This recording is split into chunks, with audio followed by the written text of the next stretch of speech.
Bulan Desember adalah bulan penutup akhir tahun, bulan yang penuh kenangan, bulan yang banyak dinanti-nantikan oleh insan yang akan merayakan kedatangan tahun baru. Dengan hidup beragam suku, ras, dan agama saling hidup berdampingan, hidup rukun bersama, dan saling menghormati satu sama lain. Di bulan ini, banyak yang mempersiapkan segala sesuatu, menyiapkan diri agar kehidupan di tahun yang akan datang akan lebih baik dari tahun-tahun sebelumnya. Namun tidak bagi keluarga Pak Sukri. Ya, Pak Sukri adalah seorang pria berusia 35 tahun. Ia berasal dari Sumatera. Aktivitas sehari-hari Pak Sukri adalah sebagai pengusaha pengepul buah-buahan.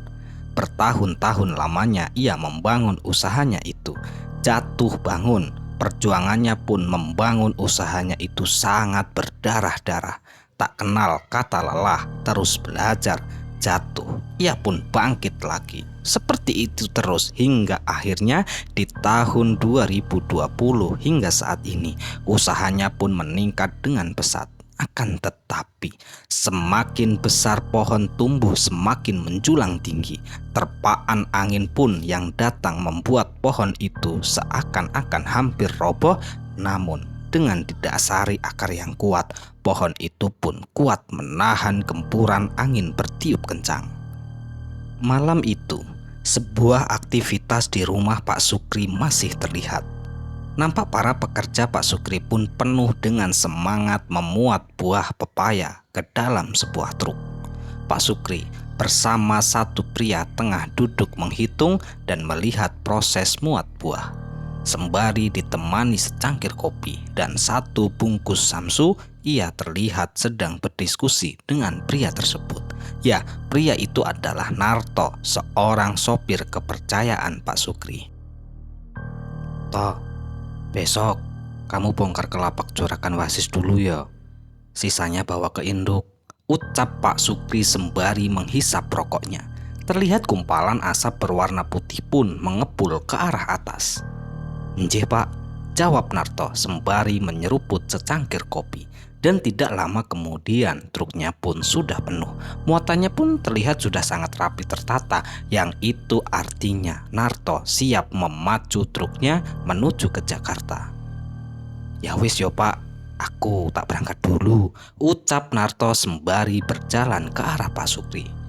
"Ya wis sana, hati-hati yo di jalan," jawab Pak Sukri sembari memberikan uang dan surat jalan.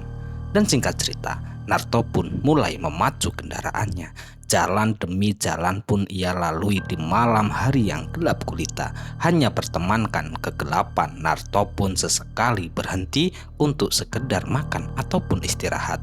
Ya, Narto bekerja di tempat Pak Sukri itu sudah cukup lama. Bahkan ia termasuk orang pertama yang menyaksikan perjuangan Pak Sukri hingga saat ini. Wajarlah Pak Sukri sangatlah percaya dengannya. Ia pun selalu merawat kendaraan yang ia bawa. Dan ia juga bisa dipercaya ketika membawa uang hasil penjualan buah.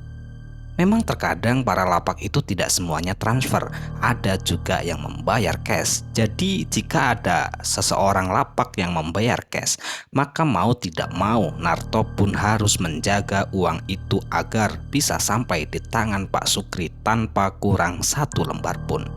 Hari demi hari ia lewati penuh dengan kejujuran bekerja bersama Pak Sukri hingga bertahun-tahun lamanya. Selama ia bekerja dengan Pak Sukri, bisa dikatakan kehidupan Narto sangatlah baik. Dari motor, rumah, dan kebutuhan lainnya pun dipenuhi semuanya oleh Pak Sukri. Tentu saja Narto menyicil dari gajinya. Sangatlah sulit mendapatkan seorang bos seperti Pak Sukri. Pak Sukri memanglah orang biasa. Ia bukanlah pewaris, melainkan sosok seseorang yang tangguh menjalankan bisnis.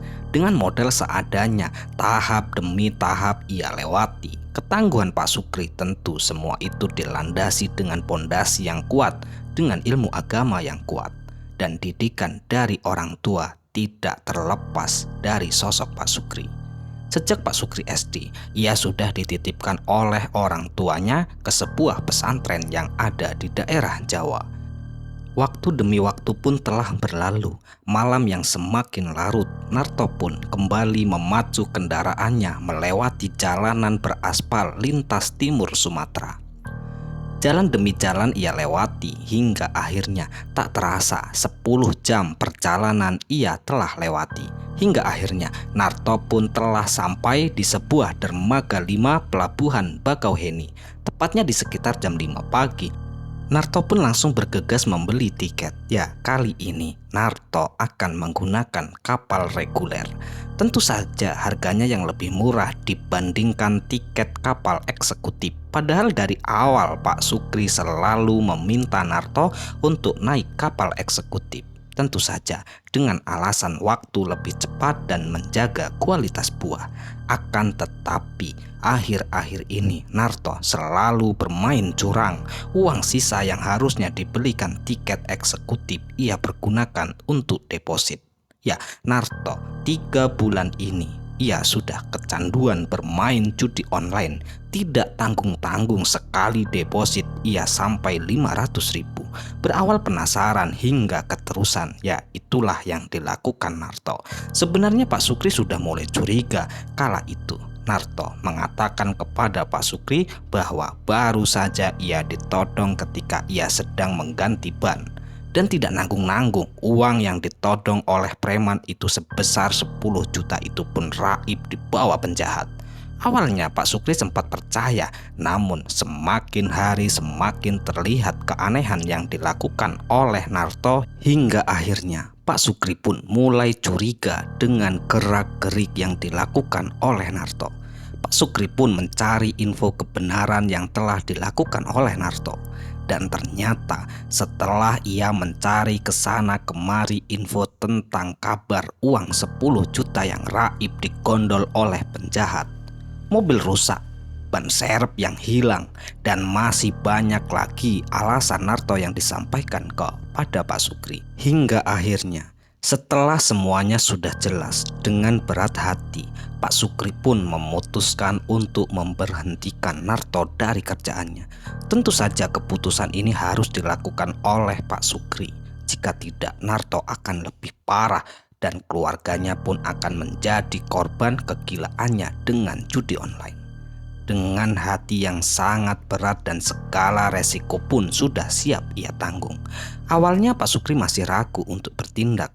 Tentu saja karena keluarga Narto itu sangat dekat dengan Pak Sukri. Rumahnya pun itu hanya berjarak berapa meter saja. Ia tak sanggup sebenarnya dan ia sangat-sangat sulit untuk mengambil tindakan ini. Akan tetapi, ya semua itu harus ditindak walaupun persaudaraan di antara keduanya itu pasti akan retak. Namun semua itu harus ditindak. Akhirnya tepat di bulan Oktober akhir, Narto pun sudah resmi diberhentikan oleh Pak Sukri. Awalnya Narto tidak terima ia dipecat, namun setelah Pak Sukri berusaha memberi penjelasan kepada Narto, akhirnya dengan raut wajah penuh amarah, Narto pun meninggalkan pekerjaan itu. Setelah Narto sudah tidak bekerja di tempat Pak Sukri, Narto pun tidak pernah saling menyapa walaupun bertemu dengan berhadapan wajah langsung. Entah apa yang ada di dalam pikirannya. Yang jelas ketika Narto bertemu keluarga Pak Sukri, kuratan wajahnya pun memperlihatkan kebencian yang sangat mendalam kepada keluarga Pak Sukri. "Pak, tadi Ibu ketemu Narto. Narto kok kayaknya benci banget sama Ibu sih Pak," ucap istri Pak Sukri yang bernama Arum. "Biarin saja Bu, nanti kan baik lagi. Kalau nggak dipecat yang ada nanti malah kita tombok terus. Kasihan juga istri sama anaknya. Dia itu loh sudah gila sama judi online," jawab Pak Sukri. Ya, keputusan yang diambil oleh Pak Sukri tak semata-mata hanya memecat Narto, bahkan ia sebenarnya memberikan pelajaran kepada Narto agar Narto bisa merubah dan menjauhi judi online. karena dengan judi online yang ia lakukan terus-menerus, keluarganya akan menjadi korban. Ya, tentu semua itu sebenarnya tidak diharapkan oleh Pak Sukri. Selain itu, sebenarnya ia mengambil tindakan ini pun sangat-sangat tidak enak, apalagi kepada anak dan istrinya yang tak tahu menau harus menanggung semuanya. Namun, Pak Narto berusaha menghiraukan semua masalah itu. Ia memilih untuk fokus menjalankan bisnisnya. Hari demi hari Pak Sukri lewati bersama keluarganya penuh dengan kebahagiaan. Awalnya tak ada sedikit pun keanehan hingga akhirnya memasuki Desember di tahun ini. Kala itu ketika waktu maghrib telah tiba, Pak Sukri bersama Wahyu anak pertamanya yang tengah bersiap-siap mengambil air wudhu. Tiba-tiba saja terdengar ledakan mirip suara petasan yang sangat jelas terdengar di atap rumah. Sontak mereka pun kaget. "Suara apa itu ya, Pak?" tanya Wahyu sembari melangkahkan kaki menuju keluar rumah untuk mencari sumber suara. Dan setelah ia sampai di luar rumah, ia pun melihat ke sana kemari.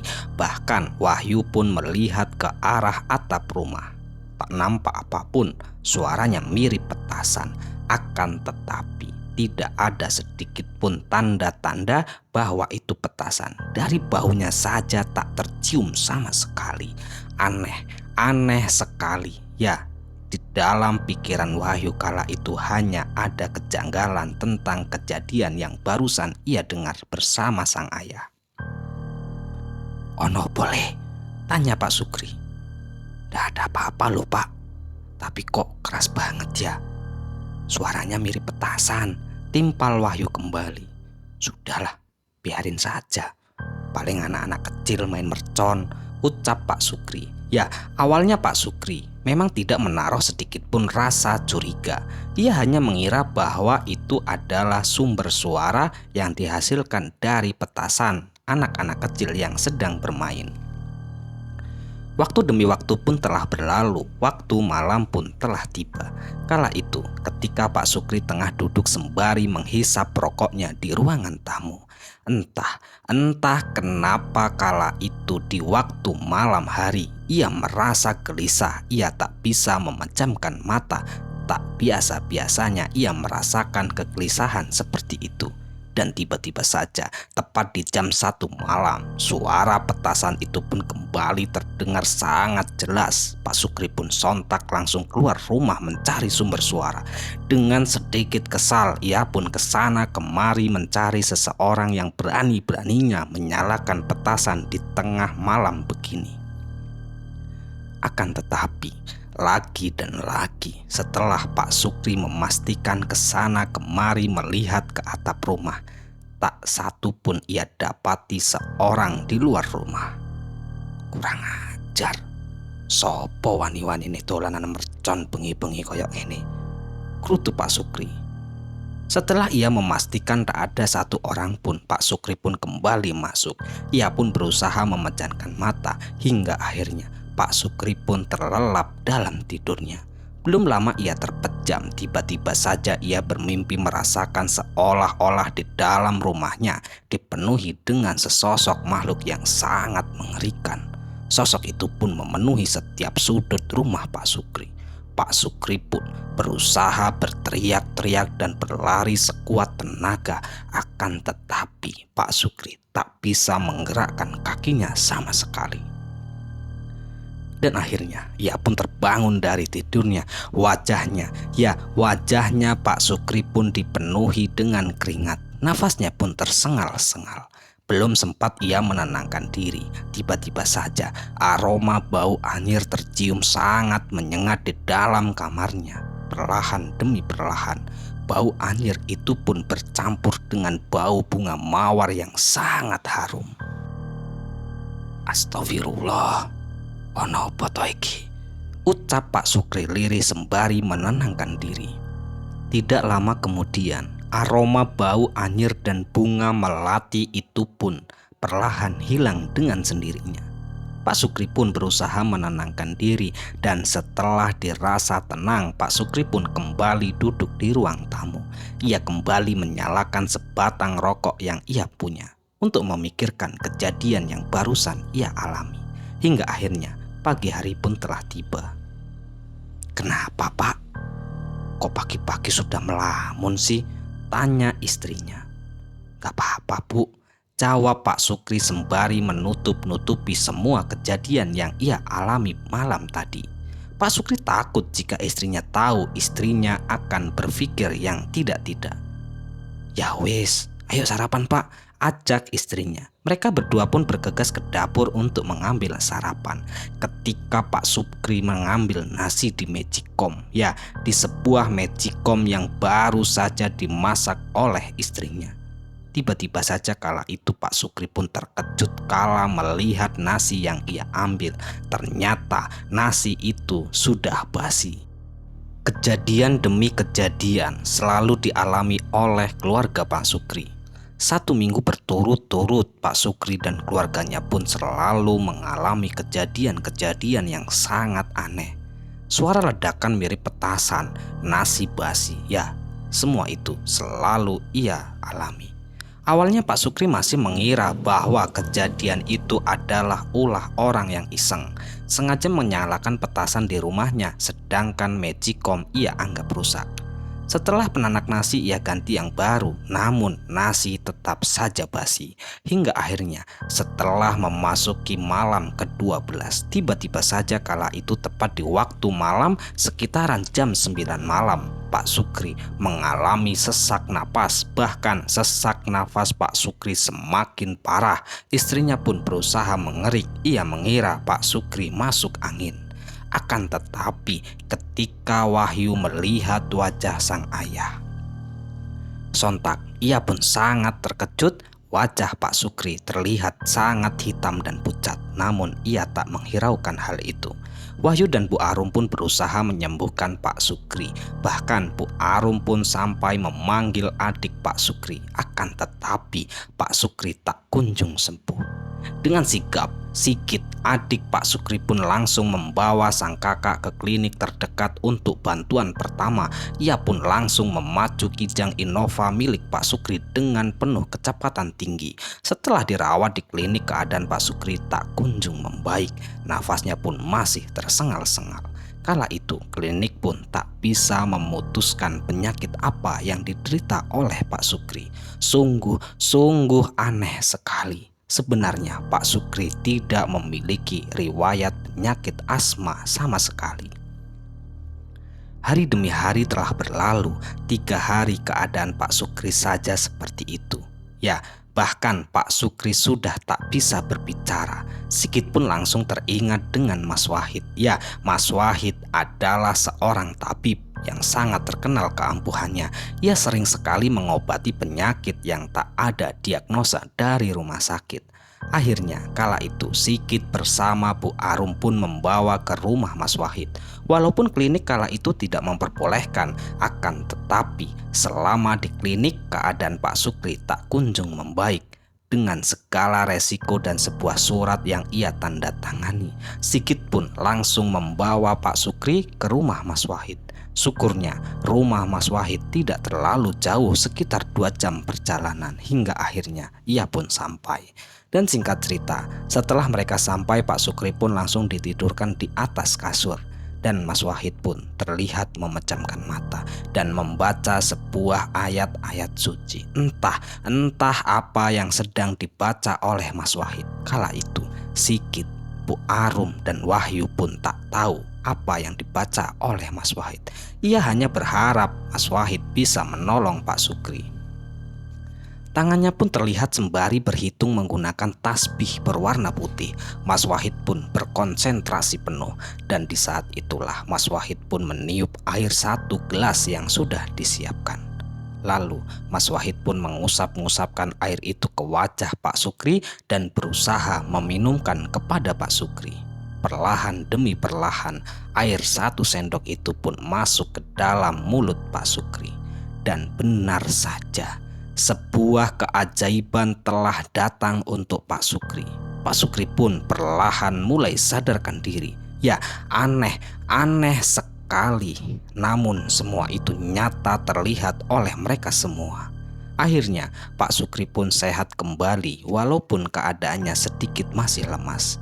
Dan singkat cerita, Pak Sukri telah sembuh diobati oleh Mas Wahid. Kala itu Mas Wahid mengatakan bahwa Pak Sukri telah terkena teluh dari seseorang. Namun ia enggan memberitahu siapa yang mengirim teluh kepada Pak Sukri. Yang penting sekarang Pak Sukri sudah sembuh. Biar saja, orang jahat pasti akan dibalas kejahatannya sama sing kuoso, ucap Mas Wahid. Dan Mas Wahid pun sedikit meminta Pak Sukri untuk selalu mengamalkan wirid yang ia berikan agar keluarganya terhindar dari segala mara bahaya. Dan setelah Pak Sukri sembuh, Pak Sukri bersama keluarganya pun kembali ke rumah. Pak Sukri sangat bersyukur atas kesembuhannya. Kini Pak Sukri pun telah beraktivitas seperti sebiasanya. Pak Sukri pun berharap di tahun yang akan datang kehidupannya akan lebih baik dari tahun-tahun sebelumnya. Selesai. Ya, sekian cerita dari salah satu teman kita ya. Semoga cerita ini bisa menghibur dan cerita ini bisa bermanfaat yang kami harapkan. Sungguh luar biasa karya dari sahabat kita Bella Anggrek ini, karena di dalam cerita ini mengandung dan banyak sekali hikmah dan pelajaran yang bisa kita petik. Semoga cerita-cerita yang kami bawakan bisa bermanfaat dan bisa dijadikan sebuah pelajaran dalam kehidupan kita semua. Dan kami ucapkan terima kasih banyak kepada teman-teman semua yang telah mendukung kami. Semoga amal kebaikan teman-teman dibalas oleh Tuhan Yang Maha Kuasa berupa hal-hal yang lebih baik dan lebih bermanfaat dalam kehidupan kita semua. Dan untuk teman-teman yang sedang sakit, semoga diberi kesembuhan. Yang sedang mengalami kesulitan, semoga diberi kelancaran dalam segala hal. Amin, amin ya rabbal alamin. Dan tak lupa kami ucapkan mohon maaf yang sebesar-besarnya jika ada kata-kata yang salah yang kami sampaikan di dalam cerita. Bye, sampai jumpa di cerita selanjutnya. Akhirul qouli, wassalamualaikum warahmatullahi wabarakatuh.